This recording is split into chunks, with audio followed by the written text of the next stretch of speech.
All right, what is up, guys? Welcome back to another edition of our Locks of the Day here on locksdfs.com. I'm Christian, and we're going to run through a pitcher and three batters we like on both of the sites tonight. The first thing I wanted to do is just take you guys over to our website and check it out. It's locksdfs.com. It'll be in the link down below. We've got season passes with the optimal lineups and then GPP lineups. Also, soccer coming up, FIFA World Cup coming up, and we've got soccer passes there. So you can get their lineups there. Lineups will be posted on here 30 minutes before lock if you're looking to play. You've got a FanDuel and MLB and a DraftKings Optimal. For that GVP membership, you will get the 3 lineups every day for each site. And for the cheat sheets, they are posted here for today, as you can see. So that's what you get for your subscription as well. If you buy a season pass, you'll get an invite to our private Slack chat. And with that said, let's jump into the slate. The first pitcher that we're looking at today, and we're going to go with him on both sides, it's Walker Buehler. Making his first, full season as an MLB starter. Obviously a pretty small sample size with Buehler. He's pitched 5 starts so far, but he's been a complete stud. And, he looks like he's going to be in the league for a long time to come. He's striking at over 11 per 9 right now. Which he's hovered around for his entire minor league career, and it's the reason that he's such a warranted prospect. Is he's got good stuff. Barrel rate under 1% at this point, which is just literally insane. We know he's probably not going to go very far in the game. I don't think he's made it past 6 innings this season. I can check right here in his game log. He's made it to 6 a few times this year, but last game he went 97 pitches, so pretty much we're thinking he's going to get between 90 and 100 pitches in this game. He pitched 97 last game, so that's a positive. He's playing in Dodger Stadium. Definitely more of a pitcher's ballpark, obviously more than Coors would be. But Rocky's a bottom 5 offense on the road, and pretty much every statistic, when they're on the road, they become a bottom 5 offense, without a doubt. And they also strike out at a 24% rate against righties, which is one of the worst in the league. And Buehler's K prediction is up around 7. It's 6 in Vegas. So, he's looking like a very good play. There's a few other guys you can play here. I think Berrios is in play. I think Tanaka's in play. Gio's in play. Those are all the guys we're looking at for cash, pretty much, are those 4. And moving on, we have our 3 hitters. Our first one, we're going to go by position. We're going to start with Brian Dozier here. Dozier, hard contact versus lefties this year at 62% through his 45 at-bats. He's facing Blaine Hardy, which is just a pretty good matchup for him.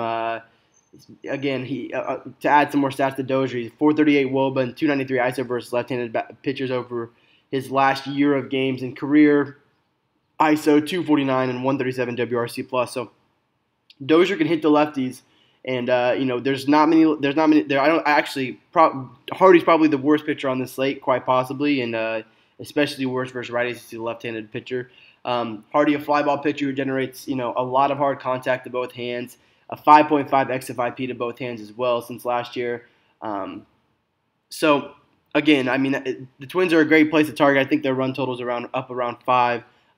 You can also target Eduardo Escobar. Max Kepler isn't horrible. So those guys are in play as well. If we want to go to the next play, we got in the outfield. Looking ahead because he's the outfield on DraftKings, but third base, Brian Anderson, playing against Jason Vargas tonight. Anderson, hard contact versus lefties this year, up around 62%. Again, kind of small sample size, only 45 at-bats, but he's really been a stud this year against lefties. 200 ISO, 166 WRC plus. He's hitting the ball really well this year, and especially recently in the last few weeks. A lot of trends going that way. Batted ball distance is up. Batted ball speed is up over the past 2 weeks, and his hard hit percentage as well, all up. So, and he gets a great matchup here against Jason Vargas, a little bit of a park upgrade as well. But Vargas, again, just right there with Blaine Hardy for being the worst pitcher on the slate. 8 innings versus right-handed batters this year, so not a huge sample size for Vargas, but he's given up a 5.55 WOBA and 3 home runs in those 8 innings, 44.4 hard hit percentage. And a fly ball rate that's well over his ground ball rate. I think it's about 10% over this year. So he's a guy who's going to put the ball in the air, and Anderson has a chance to do a lot here. Both these guys pretty affordable bats as well. If you're looking at Dozier, 3,600, he's the 6th most expensive second baseman on the slate, and he's probably got the best matchup here out of all of them. Moncada against Cashner is pretty good too, though. And our last player, which I will finally go to the outfield now, another cheap guy, 2.9K, David Peralta against Chase Anderson in Miller Park. Peralta, 6 of his 7 home runs are against right-handed pitchers this year. Chase Anderson is a righty. He's got a 236 ISO and 138 WRC plus against right-handed pitchers. And out of those 6 home runs, 4 of them have come on the road.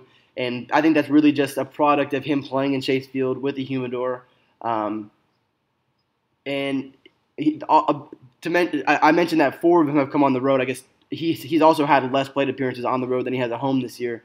So Peralta's a good play. A few of other Diamondbacks are. I mean, Jake Lamb is at a cheap price at third base at 3K. So, but to get into more about Chase Anderson as well, I mean, he's heavy-handed splits so far this year. 375 WOBA to righties and an XFIP up over 5.5.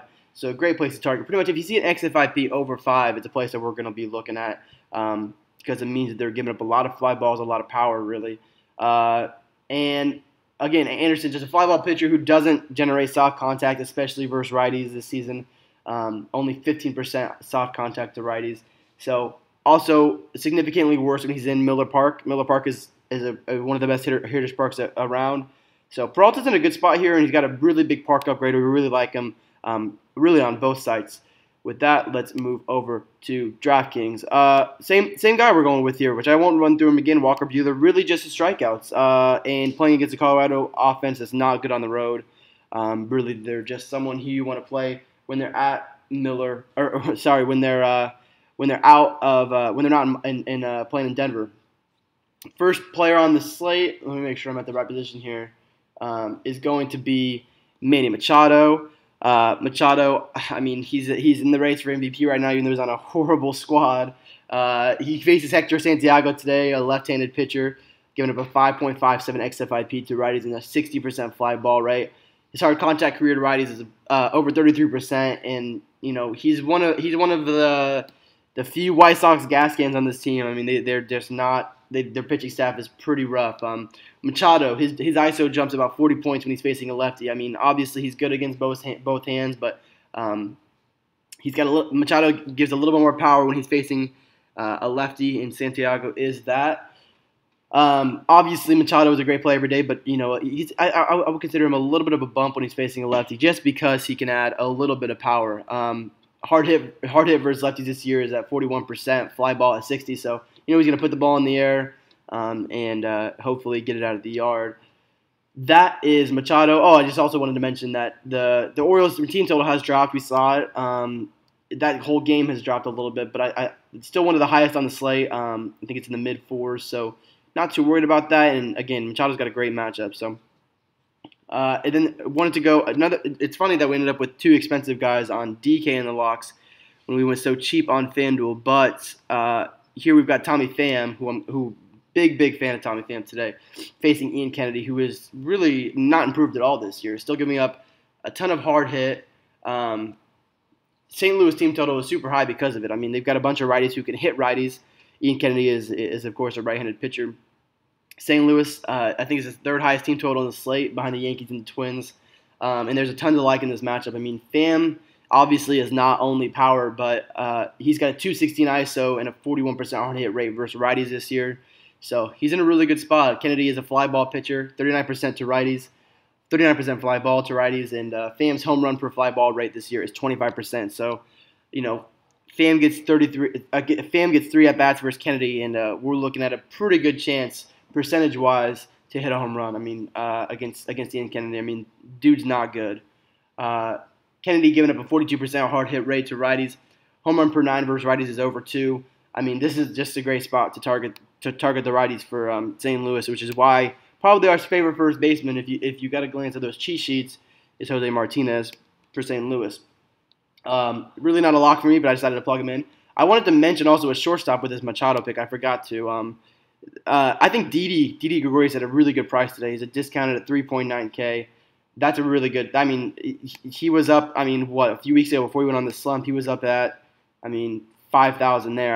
I know both games before this he was over 5,000. So Obviously, he's slumped, and that price has been slowly dropping. But he's been out of the lineup the last few days. He's got a matchup against Bartolo Colon, who gives up a ton of barrel contact. I just think, and also the Yankees have the highest team total of the day. So Didi is 100% in play, especially for that 1,700 discount. I think it's not a bad spot at all. We just really like Machado. I guess I wanted to mention the last guy is shortstop as well. But you can play him with third base is Eduardo Escobar. We mentioned that we like those Twins today, and Escobar is definitely one of them. Probably quite possibly their most talented bat to this point in the year. His ISO over 200 versus left-handed pitching. So he fits in pretty well at third base. I mean, he's priced down. Again, we mentioned we like Jake Lamb here. Matt Davidson, he's batting fifth, so that takes a little bit off of him. I mean, third base is not great, and I don't think he's really going to fit in at shortstop. But Escobar makes sense at third base on DraftKings, I think, a lot today at 3.7K. Very good price for him. And then same on this side for Brian Anderson, which is just going to bring him back for the last lock of the day on DraftKings. Brian Anderson at 3.4K. Also, while we're there, I might as well mention there's a few other 3.4K guys we like. If you want to go down to outfield, you really could just play Peralta and Kepler here. Both of those are good plays. Even Nimmo, if he leads off against Hernandez for Miami, he's in a good spot. I think their team total is around 4.5 or 4.6. So that'll about wrap it up for the locks of the day. Remember, you can go to locksdfs.com. Get our lineups for today, get our cheat sheets, play them off that, get in the Slack chat. Obviously, hit us up on Twitter if you have questions about the slate. You don't even have to be a paying member. Just, you can hit us up there, and we can chat with you there. Always here to help people out, so check us out. And we'll see you guys back here tomorrow for the locks of the day again.